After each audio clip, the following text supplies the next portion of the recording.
What happens when death itself falls in love with heaven's most broken angel? When ancient family secrets buried in blood threaten to destroy the only chance two warring worlds have for peace? Tonight, you're about to witness a love story that defies every rule of nature, destiny, and divine law. Picture this: a woman who speaks to the dead, forced to marry a man whose wings were torn from grace. Neither knows that their grandfather's blood feud runs deeper than any grave, darker than any sin. But here's the thing about forbidden love. It has a way of rewriting fate itself, even when that fate was written in celestial fire and mortal bone. You think you know how this story ends? Think again, because when souls are bound by magic older than memory, when whispers from beyond the grave carry warnings of betrayal, and when the very foundations of heaven and hell tremble, well, let's just say that happily ever after has never been more dangerous. Buckle up. This isn't your grandmother's fairy tale. This is what happens when darkness and light collide, when love becomes rebellion, and when the dead refuse to stay silent about the sins of the living. The morning mist clung to Blackthorne Cemetery like secrets to a guilty conscience, and Lyra could hear them all. Every whisper, every regret, every unfinished piece of business that kept the dead tethered to this world like invisible chains. She knelt beside her grandmother's weathered headstone, her fingers tracing the carved letters that spelled out, Lyra Blackthorne. She spoke for those who could no longer speak. "Grandmother," Lyra whispered, her breath forming small clouds in the October air. "I need your guidance more than ever." The response came immediately, as it always did. Eleanor's spirit materialized beside the grave, translucent but unmistakably present, her silver hair flowing like captured moonlight. "Child, you're about to make the biggest mistake of your life." Eleanor's voice carried the weight of centuries, each word dropping like stones into still water. "They're coming for you today. The council. They'll speak of duty, of peace between our kind and the Celestials. But there's something they're not telling you." The old woman's ghostly form flickered with agitation, and Lyra felt her stomach drop like a stone. "What aren't they telling me?" But even as the words left her lips, Lyra heard the crunch of expensive shoes on gravel behind her. She turned to see three figures in dark coats approaching, their faces grim as undertakers. The Council of Shadows had arrived, and from the look in their eyes, her life was about to change forever. "Miss Blackthorne," the lead councilman's voice cut through the morning air like a blade. "We need to discuss your future, your matrimonial future." Eleanor's spirit let out a sound that might have been a sob or a scream, and suddenly Lyra understood. This wasn't a discussion. This was a sentencing. But what crime had she committed by simply existing? And why did her grandmother's spirit look more terrified than she'd ever seen her, even in death? 3,000 miles away, in a tower that scraped the belly of heaven itself, Kael Morningstar stood before the Celestial Council with his head held high and his wings bound tight against his back. The golden chains that wrapped around his feathers weren't just ceremonial. They were a constant reminder of how far he'd fallen, how close he'd come to losing everything that made him divine. "Kael," Archangel Michael's voice resonated through the crystal chamber like thunder through clouds.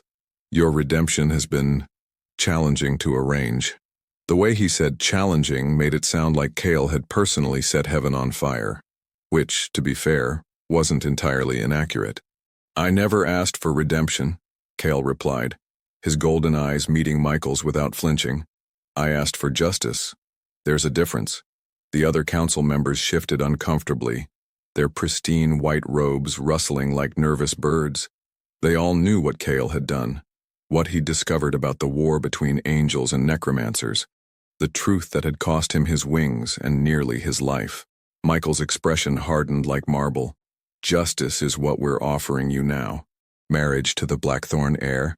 A union that will bind our realms in peace and give you a chance to prove your loyalty once more." He paused, letting the weight of his words settle. "Unless, of course, you prefer exile to the void." The void. Even the name made Kael's bound wings tremble. It was where angels went to cease existing, where divine light went to die. But marriage to a necromancer? That was almost worse. Almost. "What's the catch?" Kael asked, because there was always a catch when the council offered salvation.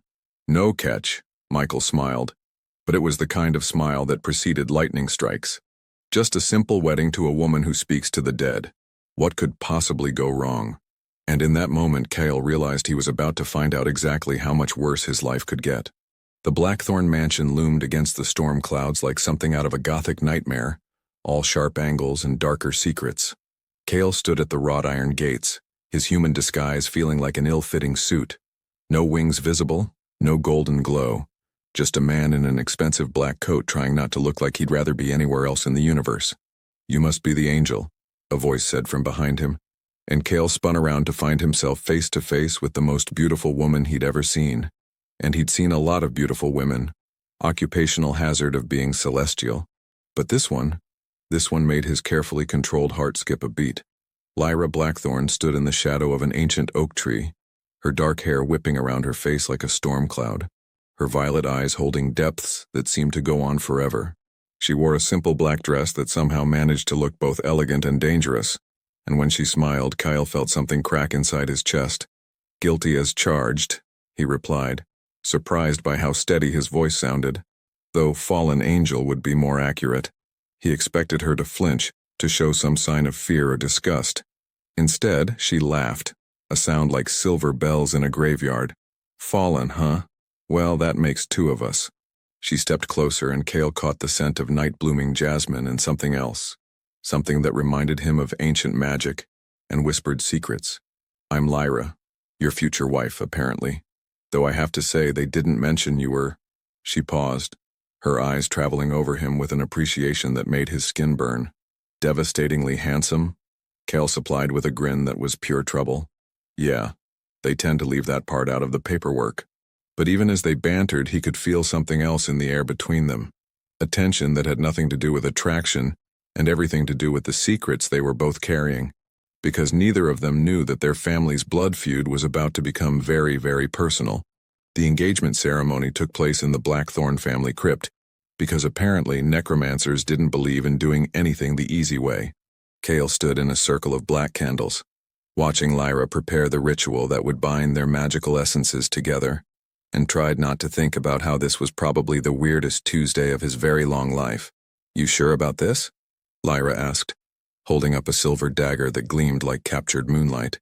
"Once we mix our blood, there's no going back. We'll be connected until death do us part. And considering I can speak to the dead, that might be longer than you're comfortable with." Kael rolled up his sleeve, exposing the pale skin of his forearm. "Sweetheart, I've been uncomfortable since the moment I fell from grace. A little magical bondage isn't going to make things worse." But even as he said it, he wondered if that was true. There was something about Lyra that made him want to tell her everything, about his fall, about what he'd discovered, about the real reason the council wanted this marriage. The blade bit into his skin, and golden light spilled from the wound like liquid starlight. Lyra's eyes widened in surprise. "I've never seen angel blood before," she whispered. "It's beautiful." Then she drew the dagger across her own palm, and dark purple energy swirled from the cut like smoke made solid. When their blood touched, the world exploded. Light and shadow crashed together in a symphony of power that made the very foundations of the mansion tremble. Kael felt Lyra's essence pour into him, her loneliness, her strength, her fierce love for the dead who couldn't speak for themselves. And he knew with a certainty that terrified him that she was feeling his pain too. His guilt, his desperate need for redemption. "What the hell was that?" Lyra gasped, her hand still pressed against his, their mixed blood glowing like a fallen star between their palms. "I think," Kael said, his voice rough with emotions he couldn't name, "we just became something neither heaven nor hell is prepared for." And somewhere in the shadows of the crypt, something that had been sleeping for 100 years began to stir. 3 days after the binding ceremony, Kael found Lyra in the mansion's library, surrounded by towers of ancient books and looking like she was trying to solve the mysteries of the universe, which, knowing necromancers, she probably was.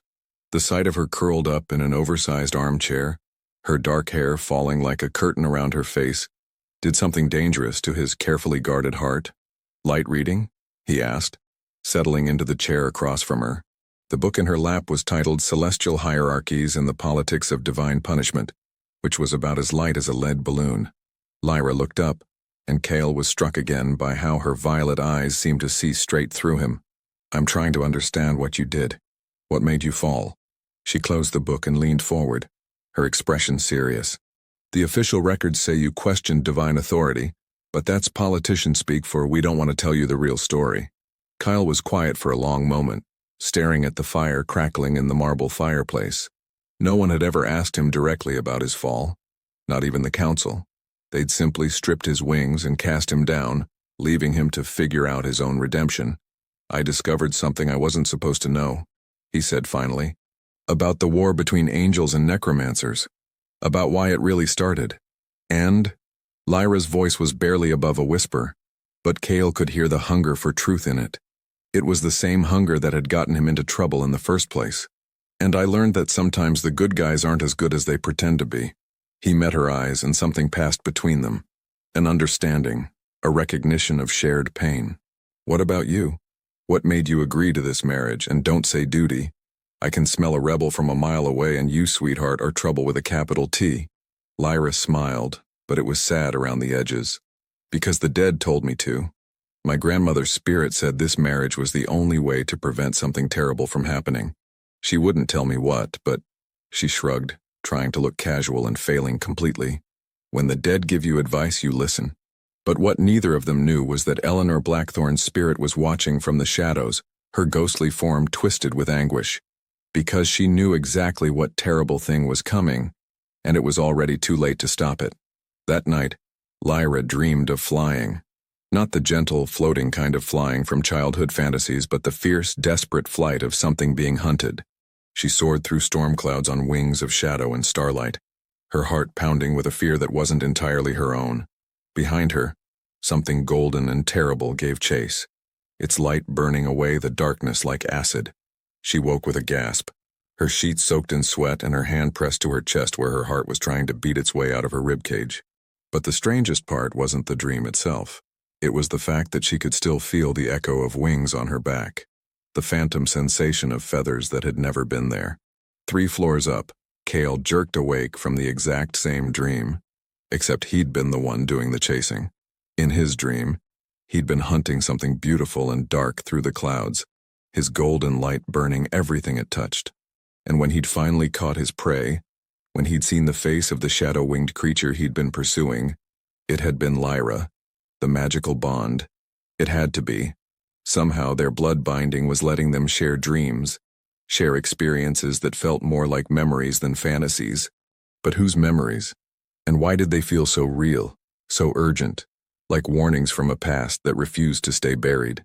Kael found himself walking through the mansion's darkened halls, drawn by an instinct he couldn't name. He found Lyra in the kitchen, standing by the window in an oversized t-shirt and pajama pants, her hair a wild tangle around her shoulders. She looked young and vulnerable and absolutely beautiful, and Kael felt his chest tighten with an emotion he wasn't ready to name.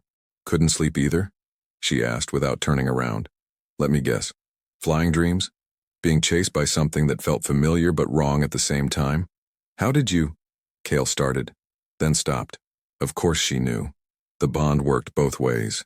This is new territory for me, he admitted, moving to stand beside her at the window. I've never been magically connected to anyone before. Is it always this intense? Lyra turned to look at him, and in the moonlight streaming through the window her eyes looked almost silver. I don't know, she said softly. I've never been connected to anyone either. But Kael, those dreams, they didn't feel like dreams, they felt like memories, he finished, and she nodded. But whose memories? And why do I get the feeling that whatever we're remembering, it's something that's going to change everything? Outside the window, storm clouds gathered on the horizon, and somewhere in the distance, thunder rolled like the laughter of ancient gods. The fight started over something stupid, whether to have the wedding ceremony indoors or outdoors, but it escalated faster than a wildfire in drought season. Within minutes, Lyra and Kael were standing in the mansion's grand foyer, voices raised and magical energy crackling between them like live wires. You don't get to make decisions about my family's traditions, Lyra snapped, her violet eyes flashing with anger. The Blackthornes have been married in the family cemetery for 300 years.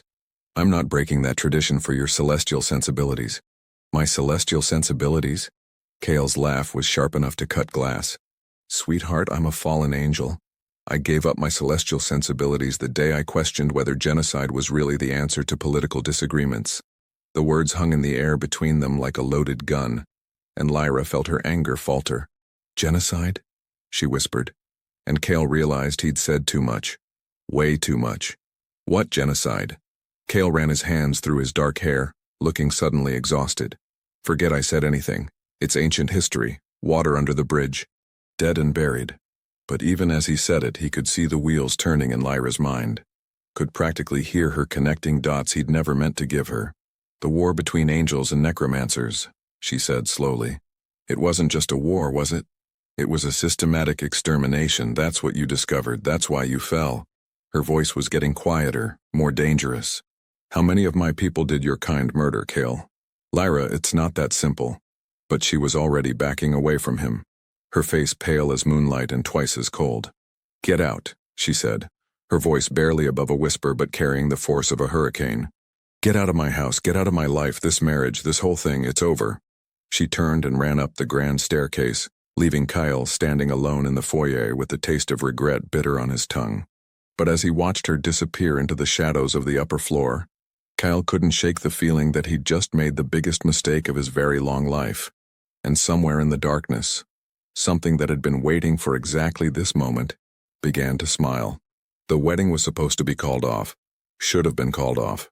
But 3 days after their fight, Lyra found herself standing in the Blackthorne family cemetery wearing her great-grandmother's wedding dress and wondering how the hell she'd gotten here.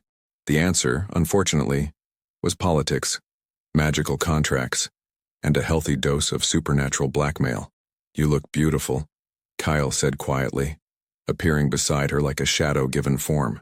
He wore a black suit that made his golden eyes look like captured sunlight.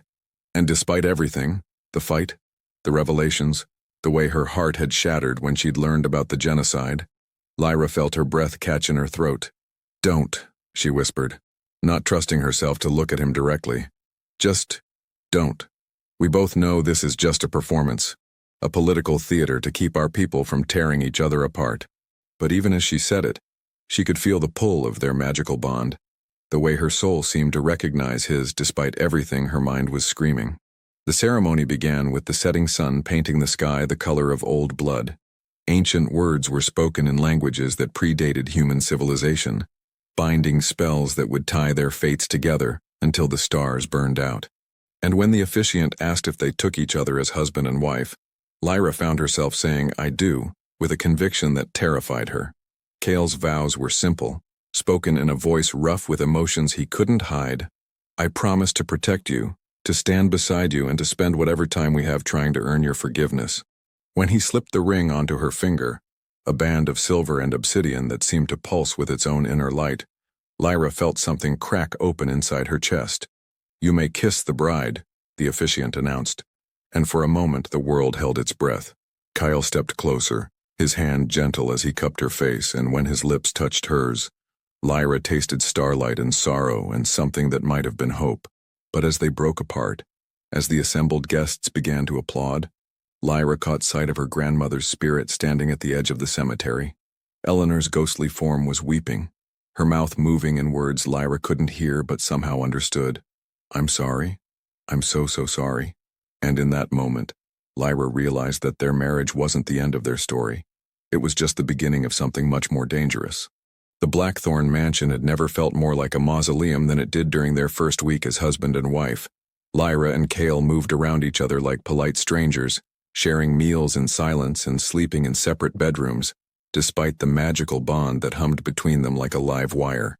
It was, Kael thought, probably the most depressing honeymoon in the history of supernatural marriages. Pass the salt, Lyra said during their third silent breakfast, not looking up from her eggs. They were sitting at opposite ends of a dining table that could have seated 20, the distance between them feeling like an ocean. Here, Kael slid the salt shaker across the polished wood, and their fingers brushed for just a moment when she reached for it. The contact sent a jolt of electricity up his arm, and he saw her shiver in response. The bond was getting stronger, more insistent, as if their souls were trying to bridge the gap their minds had created. This is ridiculous, Lyra said suddenly, setting down her fork with more force than necessary. We're married. We're magically bonded. We're stuck with each other whether we like it or not. The least we can do is try to be civil." Kael raised an eyebrow. "I thought I was being civil. Very civil. Practically saintly considering you've been treating me like I personally murdered your entire family tree." The words were out before he could stop them, and he immediately regretted the poor choice of metaphor. Lyra's face went white, then red, then white again. "Maybe because your people did murder my family tree," she said, her voice deadly quiet.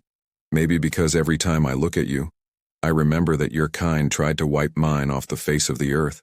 She stood up abruptly, her chair scraping against the floor. "Maybe because I'm an idiot for thinking this could ever work." But as she turned to leave, Kael caught her wrist, his touch gentle but insistent. "Lyra, wait. Please. I know I can't change what happened in the past, but I'm not my people. I'm not the council. I'm just me. A fallen angel who's trying to figure out how to be worthy of the woman he married." For a moment, just a moment, Lyra's expression softened. And in that moment, Kael saw something that made his heart skip a beat. She was falling for him too, despite everything. Despite the history. Despite the pain. Despite every logical reason to hate him. But then the moment shattered like glass, and Lyra pulled away. "That's the problem," she whispered. "I want to trust you, I want to believe you. But how can I when I don't even know what other secrets you're hiding?" The training room in the mansion's basement looked like something out of a supernatural action movie. Reinforced walls, protective wards carved into every surface, and enough magical dampening fields to contain a small apocalypse. It was here, 3 days after their breakfast confrontation, that Lyra and Kael found themselves standing on opposite sides of a practice mat, trying to pretend this was about magical education and not an excuse to spend time together. "Show me," Lyra said, crossing her arms over her chest. She wore workout clothes that hugged her curves in ways that made Kael's concentration scatter like leaves in a hurricane. "Show me what celestial magic actually looks like. Not the party tricks, the real deal." Kael hesitated. His magic, his true power, was tied to his wings, and his wings were still bound, still wrapped in golden chains that marked him as fallen. But the bond between them was growing stronger every day, and he could feel Lyra's curiosity like a physical thing. "It's not pretty," he warned. "Celestial magic isn't all harps and halos. It's intense." "I speak to the dead for a living," Lyra replied dryly. "I think I can handle intense." But when Kael closed his eyes and let his power unfurl, when golden light began to pour from his skin like liquid fire, she took an involuntary step backward. The light was beautiful and terrible, warm and burning, like staring directly into the heart of a star. It filled the room with shadows and brilliance, and Lyra could feel the raw power of it pressing against her skin like a physical weight. This wasn't the gentle glow of movie angels. This was the kind of light that had once struck down armies, that had burned cities to ash and bone. "Your turn," Kael said, his voice rough from the effort of containing his power. "Show me what necromancy really looks like." Lyra smiled, and it was sharp as a blade. "You asked for it." She reached out with her mind, calling to the spirits that lingered in the mansion's walls, and the temperature in the room dropped 20 degrees in an instant. Shadows began to move independently of their sources, and whispered voices filled the air like a ghostly chorus.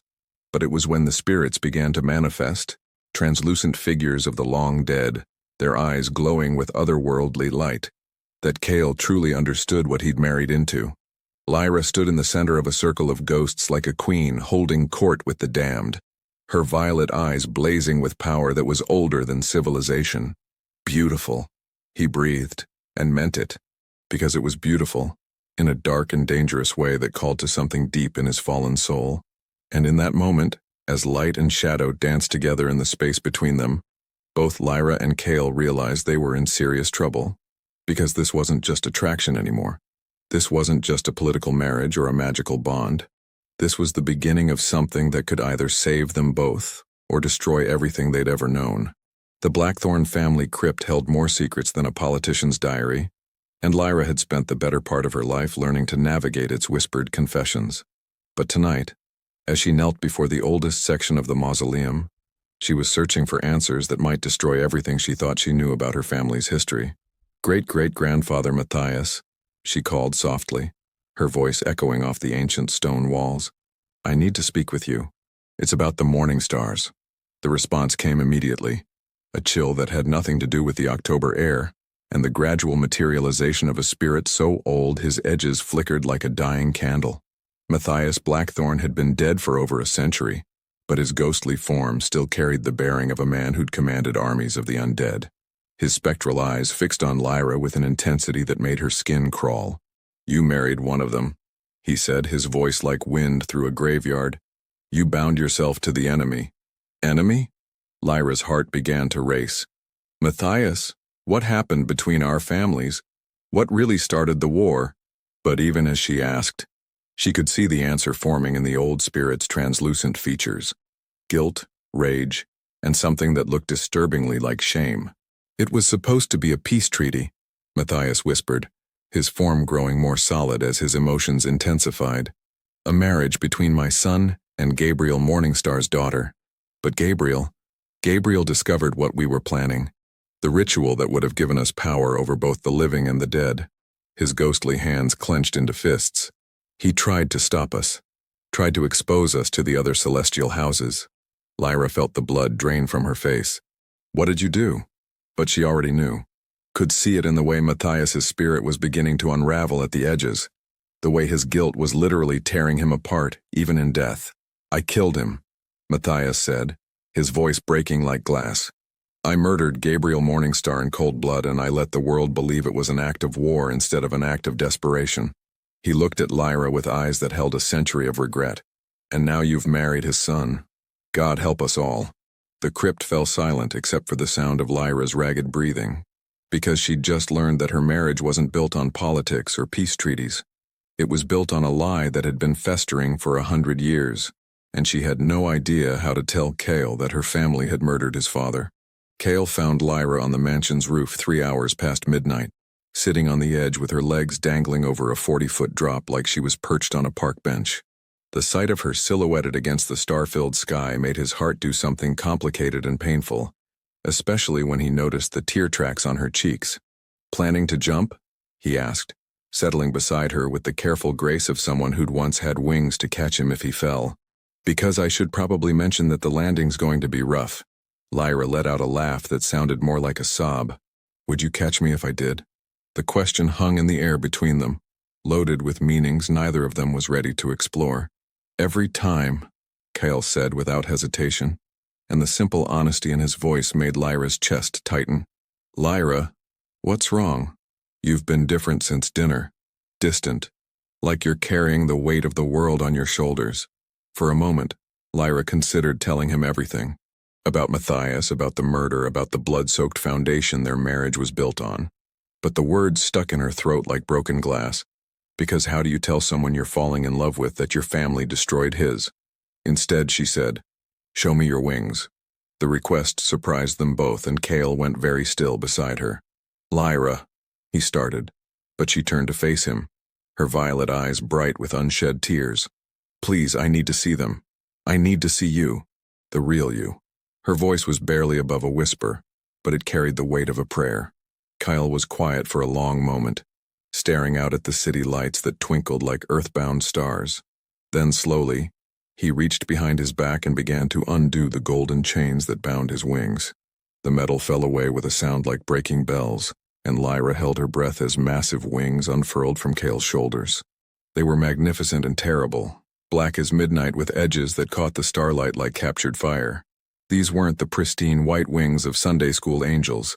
These were the wings of something that had seen war, that had fallen from grace and learned to find beauty in the darkness. "They're beautiful," Lyra breathed, reaching out to touch the soft feathers before catching herself. "Can I?" Kael nodded, not trusting his voice, and when Lyra's fingers brushed against his wing, he felt something inside him break open like a dam. The touch was gentle, reverent, and for the first time since his fall, Kael didn't feel like a monster.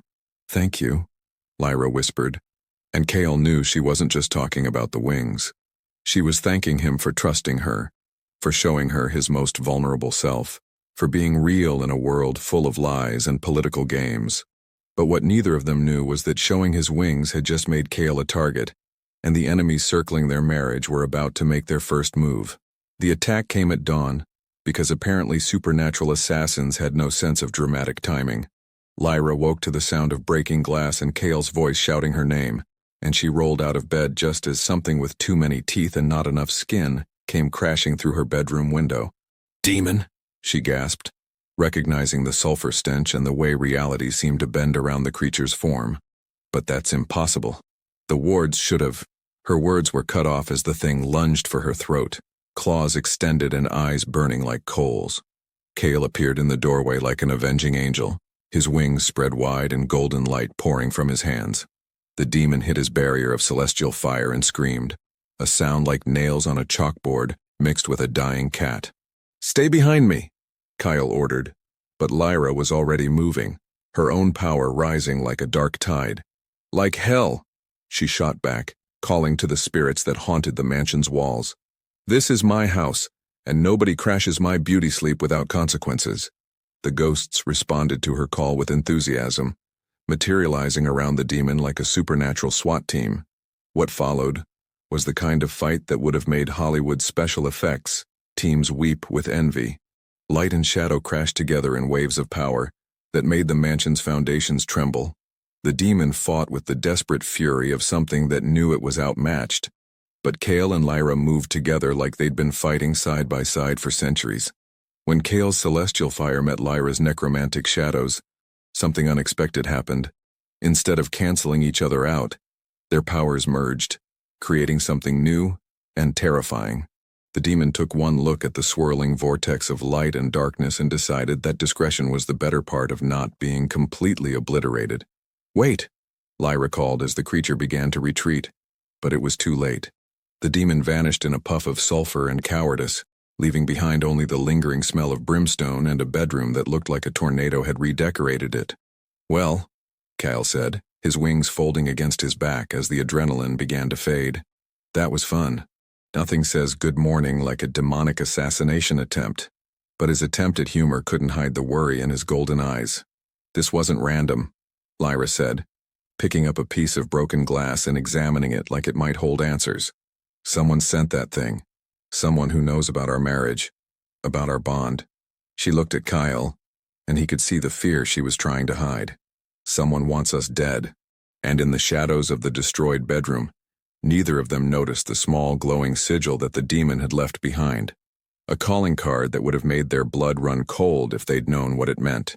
The kitchen felt like neutral territory after the chaos of the demon attack, a place where they could pretend to be normal newlyweds having normal conversations about normal things, like whether the coffee was too strong and who was going to call the supernatural cleanup crew to deal with the scorch marks on the bedroom ceiling. "I can't believe you tried to interrogate a demon," Kael said, pouring coffee into two mismatched mugs that somehow perfectly represented their relationship. Different, but fitting together in an oddly harmonious way. Most people would have been happy just to survive the encounter. Lyra accepted the coffee with a grateful smile that made Kael's heart do that fluttering thing again. "Most people can't speak to the dead or married to fallen angels," she pointed out. "I stopped being most people around the time I had my first conversation with a ghost at age 5. She took a sip of coffee and made a face. "This tastes like motor oil. Sorry, I'm more of a tea person. Very British of me, I know." Kael settled into the chair across from her, and for a moment they just sat in comfortable silence watching the morning sun stream through the kitchen windows. It was almost domestic, almost normal, and that scared them both more than any demon attack. "Kael," Lyra said suddenly, her voice careful and measured, "last night when our powers merged, that's not supposed to happen, is it? Celestial and necromantic magic are supposed to be incompatible." Kael set down his mug, his expression growing serious. "No, it's not supposed to happen. In fact, it's supposed to be impossible. Light and shadow, life and death, order and chaos. They're fundamental opposites." He paused, studying her face. "But then again, we're not exactly a typical couple." "What do you think it means?" Lyra asked, but she was afraid she already knew the answer. The bond between them was growing stronger every day, changing them both in ways they didn't understand. And change in the supernatural world was usually dangerous. "I think," Kael said slowly, "it means we're in uncharted territory, and that scares the hell out of people who like their magic systems neat and predictable." He reached across the table and took her hand, his touch warm and reassuring. But it also means we're stronger together than apart. And right now, with someone trying to kill us, that might be the only thing keeping us alive. Lyra squeezed his hand, feeling the spark of connection that always flared between them.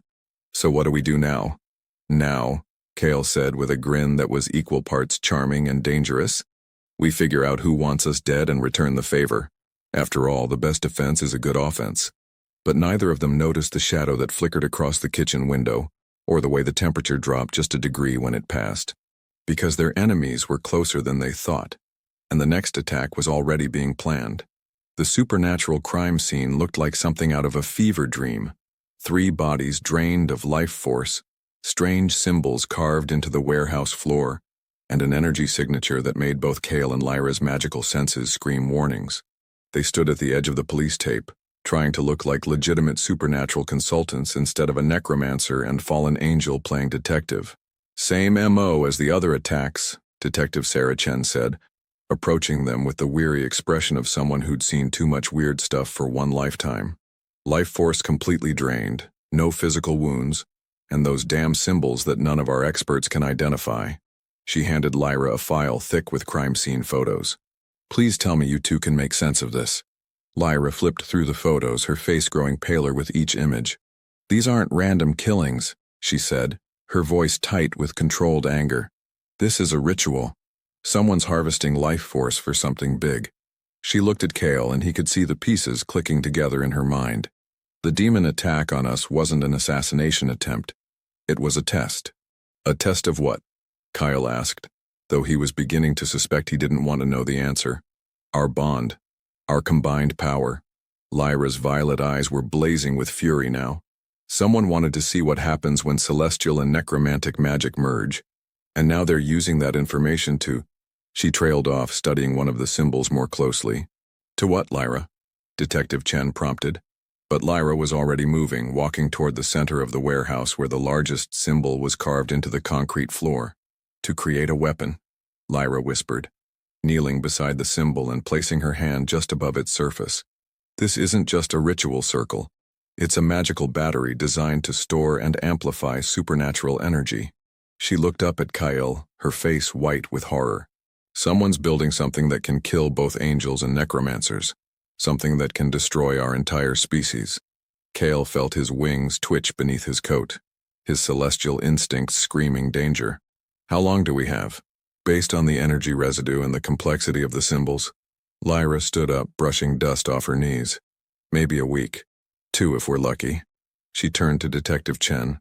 We need to see all the crime scenes, every single one, and we need to see them now. Why? Chen asked, though she was already reaching for her car keys. Because, Kael said grimly, we're not just hunting a killer anymore. We're trying to prevent a supernatural genocide. And the clock is ticking. As they left the warehouse, none of them noticed the figure watching from the shadows or the way it smiled when it heard their conversation. Because sometimes, the best way to catch your prey is to let them think they're hunting you. The mansion's rooftop had become their sanctuary, a place where they could escape the weight of supernatural politics and impending doom for a few precious hours. Lyra sat with her back against the chimney, a bottle of wine between them and the city lights spread out below like a carpet of fallen stars. Tell me something real, she said, her voice soft in the darkness. Something that has nothing to do with magic or murder, or the fact that someone's trying to wipe out our entire species. She took a sip of wine and passed the bottle to Kael. Tell me about before you fell. Kael was quiet for a long moment, staring up at the constellations that had once been his highways through the cosmos. I was a guardian, he said finally. My job was to protect human children from supernatural threats. Monsters under the bed, demons in the closet, things that go bump in the night. He smiled, but it was sad around the edges. I was good at it, really good. For 3,000 years I never lost a single child. What changed? Lyra asked, though she could guess from the pain in his voice that the answer wasn't going to be pleasant. I found out that sometimes the monsters aren't hiding under the bed, Kael said, his golden eyes reflecting the starlight. Sometimes they're wearing halos and calling themselves righteous. He took a long drink from the bottle, as if trying to wash away the taste of old betrayals. The council ordered me to stand down during a demon attack on a necromancer settlement, said it was divine justice for their unholy practices. Lyra felt her heart clench. Children? Dozens of them. Kael's voice was barely above a whisper. I watched them die because I was too much of a coward to disobey orders. And when I finally found my backbone and tried to expose what had happened, he spread his wings slightly, the black feathers catching the moonlight. Well, you can see how that worked out. You're not a coward, Lyra said fiercely, reaching out to touch his wing without thinking. You're the bravest person I know. It takes courage to question everything you've been taught, to risk everything for what's right. Kael caught her hand, bringing it to his lips to press a gentle kiss to her palm. What about you? What's your real story? Not the official version about duty and family honor. Lyra was quiet for so long that Kael thought she might not answer. When she finally spoke, her voice was barely audible over the night wind. I was 8 when I first spoke to a dead person. My little brother, Tommy. He'd drowned in the lake behind our house, and I found his body. She pulled her knees up to her chest, making herself smaller. But he didn't stay dead. Not for me. Kael felt something twist in his chest at the pain in her voice. What did he tell you? That it wasn't an accident. Lyra's laugh was bitter as winter wind. That our uncle had pushed him in because Tommy had seen something he shouldn't have. Family business. Dark magic that went way beyond simple necromancy. She wiped at her eyes with the back of her hand. I told my parents, but they didn't believe me. Said I was traumatized, making up stories to cope with grief. But you knew the truth, Kael said softly. I knew the truth. And I spent the next 15 years learning everything I could about death magic. About speaking to spirits. About protecting the innocent from the kind of monsters that wear familiar faces. She looked at him, her violet eyes bright with unshed tears. That's why I agreed to this marriage, Kael. Not for politics or peace treaties. Because the dead told me that something terrible was coming. Something that would make the old war look like a playground fight. Kael set down the wine bottle and pulled her against his side, his wing wrapping around her like a dark shelter. We'll stop it, he said, his voice fierce with conviction. Whatever's coming, whoever's behind it, we'll stop them. How can you be so sure? Lyra asked. But she didn't pull away from his warmth. Because, Kael said, pressing a kiss to the top of her head, we're not the same people we were when this started. We're not just a necromancer and a fallen angel anymore. We're something new, something they didn't plan for. And as if to prove his point, their combined magic began to glow softly around them. Not the harsh light of celestial fire or the cold darkness of death magic, but something in between, something that was uniquely theirs. The kiss started as comfort and became something else entirely. Desperate, hungry, full of all the words they'd been too afraid to say. Lyra's hands fisted in Kael's shirt as he pressed her back against the rooftop's ledge, his wings creating a cocoon of darkness around them that shut out the rest of the world. This is crazy, Lyra gasped against his mouth, but she didn't stop kissing him. Couldn't stop. The magical bond between them was singing, pulling them together with a force that felt inevitable as gravity. Completely insane, Kael agreed, his lips trailing down her throat in a way that made her arch against him. We're supposed to be investigating supernatural murders, not making out on rooftops like teenagers. Terrible timing, Lyra murmured, but her hands were already working at the buttons of his shirt, desperate to feel skin against skin. Someone's trying to kill us, the world might be ending, and all I can think about is how much I want you. Kael pulled back just enough to look at her, his golden eyes dark with desire and something deeper. Lyra, if we do this, there's no going back. The bond between us, it'll become permanent, unbreakable. Good, she said, surprising them both with the fierceness in her voice. I'm tired of pretending this is just politics. I'm tired of fighting what I feel. She cupped his face in her hands, her thumbs tracing the sharp line of his cheekbones. I love you, Kael Morningstar. I love your broken wings and your guilty conscience and the way you make me feel like I'm not alone in the world anymore. The words hit Kael like a physical blow, stealing his breath and making his heart race. I love you too, he said, his voice rough with emotion. God help me. I love you more than I've ever loved anything. More than heaven, more than redemption, more than my own life. When he kissed her again, it was with the desperate intensity of a man who'd found salvation in the most unlikely place. And when she responded with equal fervor, when she whispered his name like a prayer against his lips, Kael knew that whatever happened next, whatever enemies they faced or battles they fought, he would never regret this moment. They made love under the stars with a passion that shook the foundations of the mansion, and sent ripples of power through the supernatural community for miles around. And when they finally lay tangled together in the aftermath, their magic intertwined so completely that it was impossible to tell where one ended and the other began. Both of them knew that they had just changed everything. No regrets? Kael asked, his fingers tracing lazy patterns on Lyra's bare shoulder. None, she said, pressing a kiss to his chest right over his heart. Whatever comes next, we face it together. But neither of them saw the figure watching from the shadows below, or the way it smiled when it witnessed their magical bond solidify into something unbreakable. Because sometimes, love was exactly what the enemy had been waiting for. Morning came too soon, and not soon enough, painting the sky in shades of rose and gold that made Lyra think of new beginnings. She woke in Kael's arms, her head pillowed on his chest, and his wing draped over her like a dark blanket. For a moment, just a moment, she let herself pretend they were a normal couple waking up in a normal world where the biggest worry was what to have for breakfast. "Good morning, Mrs. Morningstar," Kael murmured against her hair, his voice rough with sleep and satisfaction. The title sent a little thrill through her that she tried to ignore. They'd been married for weeks, but somehow it felt different now, real in a way it hadn't been before. "Good morning, husband," she replied, tilting her head up to kiss the underside of his jaw. "Sleep well?" It was a ridiculous question, considering they'd barely slept at all, but Kael's answering chuckle made her stomach flutter with happiness. "Best night of my very long life," he said, his arms tightening around her. "Though I have to say, your neighbors are probably going to file noise complaints. We may have gotten a little enthusiastic." Lyra blushed, remembering the way their combined magic had lit up the night sky like supernatural fireworks. "Think anyone noticed?" "Sweetheart, I'm pretty sure they noticed in the next county." Kael's grin was pure male satisfaction, and Lyra couldn't help but laugh. "But I can't bring myself to care. Let them talk. Let the whole world know that Kael Morningstar is completely, hopelessly, ridiculously in love with his wife." The words made Lyra's heart do that fluttering thing again, and she was just leaning in for another kiss when her phone rang. The sound cut through their bubble of happiness like a knife, and Lyra's stomach dropped when she saw Detective Chen's name on the screen. "Chen," she answered, trying to keep the dread out of her voice. "Please tell me you're calling with good news."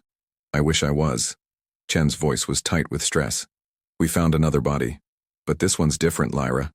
This one's going to change everything." Lyra met Kael's eyes, seeing her own fear reflected in his golden gaze. "Different how?"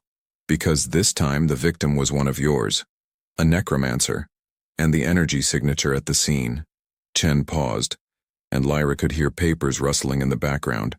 "It matches the readings we got from your house the night of the demon attack." The phone slipped from Lyra's suddenly numb fingers, and Kael caught it before it could hit the floor. "We'll be right there," he said into the phone, his voice grim. When he hung up, he looked at Lyra with an expression that made her blood run cold. "It's starting, isn't it?" she whispered. "Whatever they're planning, it's starting." "Yeah," Kael said, his wings folding tight against his back as he reached for his clothes. "And I have a feeling our honeymoon just officially ended." The crime scene was a necromancer's worst nightmare. Marcus Thorne, one of the most respected death speakers in the city, lay in the center of a ritual circle that pulsed with malevolent energy. But it wasn't the sight of his drained corpse that made Lyra's knees buckle. It was the symbol carved into his forehead, a mark she recognized from her family's oldest grimoires. "That's a Blackthorne family seal," she whispered, her face white as bone. "But that's impossible. Only family members know how to create those marks, and Marcus wasn't—" She trailed off as the implications hit her like a physical blow. "Lyra?" Kael's voice seemed to come from very far away. "What does it mean?" "It means," said a voice from behind them, "that your lovely wife has been keeping secrets." They turned to see Councilman Aldrich Blackthorne, Lyra's great-uncle, emerging from the shadows with a smile that made Kael's skin crawl. "Hello, niece. I see you've brought your pet angel to the party." "Uncle Aldrich?" Lyra's voice was barely above a whisper. "What are you doing here? How did you—" But the words died in her throat as she saw the truth in his cold gray eyes. "How did I know about the murder before the police called you?" Aldrich's laugh was like breaking glass. "Because I'm the one who ordered it, my dear. Just like I ordered the demon attack on your little love nest. Just like I've been orchestrating this entire charade from the beginning." Kael stepped protectively in front of Lyra, his wings beginning to unfurl. "You're behind the ritual murders. You're the one building the weapon." "Weapon?" Aldrich looked genuinely amused. "Oh, my dear boy, you still don't understand, do you? There is no weapon. The murders, the ritual circles, even your precious marriage. It's all been one elaborate spell. A binding that requires the willing sacrifice of a necromancer bonded to celestial power." The world seemed to tilt sideways as Lyra realized what he was saying. "You need me to die willingly. That's why you arranged the marriage, why you let us fall in love. Because a willing sacrifice is more powerful than 1,000 unwilling ones," Aldrich finished. "And what could be more willing than a woman dying to save the man she loves?" He gestured, and suddenly Kael was surrounded by a cage of dark energy that made him scream in agony. "Stop!" Lyra lunged forward, but Aldrich caught her wrist in a grip like iron. "The choice is yours, niece. Die willingly and your angel lives. Refuse, and watch him burn from the inside out while I take your power anyway." His smile was the coldest thing Lyra had ever seen. "Either way, I get what I need to complete the ritual that will make the Blackthorne family the most powerful necromantic dynasty in history." And as Kael's screams echoed through the warehouse, Lyra realized that everything she thought she knew about her family, about her marriage, about her entire life had been a lie.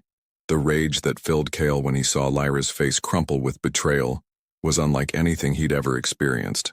It burned through the dark energy cage like celestial fire through paper, and when he broke free, his wings spread wide and blazing with golden light, Aldrich actually took a step backward. "You made one mistake, old man," Kael snarled, his voice carrying harmonics that made the warehouse windows rattle. "You assumed I was still the same broken angel who fell from grace. But love changes everything. And right now, my love for your niece is about to become your worst nightmare." "Impossible," Aldrich gasped, but his confidence was cracking like ice in spring. "You're fallen. Powerless. The council stripped my rank, not my nature," Kael interrupted, advancing on the older necromancer with predatory grace. "And my nature is to protect the innocent, to stand between the darkness and those who can't defend themselves." His golden eyes blazed with fury. "Congratulations, Aldrich. You just made yourself my holy mission." The fight that followed was less battle than natural disaster. Kael moved like vengeance given form, his celestial power no longer constrained by guilt or self-doubt. Every blow he landed sent shockwaves through the warehouse. Every burst of golden fire that erupted from his hands left scorch marks on reality itself. But Aldrich was no ordinary necromancer. He'd been planning this for decades, gathering power and allies, and he fought back with the desperate fury of a man who'd staked everything on one final gambit. Dark energy clashed with celestial light in explosions that lit up the night sky for miles around. "Kael, stop!" Lyra's voice cut through the chaos like a blade. "You're going to bring the whole building down." But when Kael turned to look at her, she saw something in his eyes that made her blood run cold. This wasn't her husband anymore. This was an angel of wrath, and he was magnificent and terrifying in equal measure. "Let it fall," Kael said, his voice carrying the weight of divine judgment. "Let it all burn. Some sins can only be cleansed with fire." He raised his hand, golden light gathering around his fingers like captured starlight, and Lyra realized he was about to do something that would destroy not just Aldrich, but half the city block. "Kael, please," she whispered, reaching out to touch his wing. "Come back to me. Don't let his evil turn you into something you're not." For a moment, just a moment, Kael hesitated, and in that moment of hesitation, Aldrich struck with a spell that sent both Kael and Lyra crashing to the ground, their magical bond severed like a cut wire. "Touching," Aldrich said, standing over their fallen forms with dark energy crackling around his hands. "But ultimately pointless. The ritual will be completed, with or without your cooperation." But what Aldrich didn't know was that severing their bond hadn't weakened them. It had set them free to become something even more dangerous than a bonded pair. It had set them free to become themselves. And there you have it, the first half of Lyra and Kael's impossible love story, where necromancy meets celestial fire, and family secrets threaten to destroy everything they've built together. But trust me, this is just the beginning. We've barely scratched the surface of the betrayals, the magic, and the earth-shattering revelations that are coming. Can Lyra and Kael survive Aldrich's twisted ritual? What happens when their magical bond is severed? And most importantly, What dark secrets are still buried in the Blackthorne family history that could change everything we think we know about this story? If you're as obsessed with this supernatural romance as I am, smash that like button right now. Seriously. It helps more than you know and tells me you want to see how this epic love story unfolds. And if you haven't subscribed yet, what are you waiting for? Hit that subscribe button and ring the notification bell because trust me, you do not want to miss what happens next. The second half of this story is going to blow your mind. We're talking about magical battles that will reshape reality, love that defies the laws of heaven and hell, and plot twists that will leave you questioning everything you thought you knew about good and evil. Drop a comment below and let me know. Team Lyra or Team Kael? And what do you think Aldrich's real endgame is? I love reading your theories, and some of you are scary good at predicting plot twists. Until next time, keep believing in love that's worth fighting for, even when the odds are stacked against you. Because sometimes the most beautiful stories are born from the darkest moments. See you in the next one.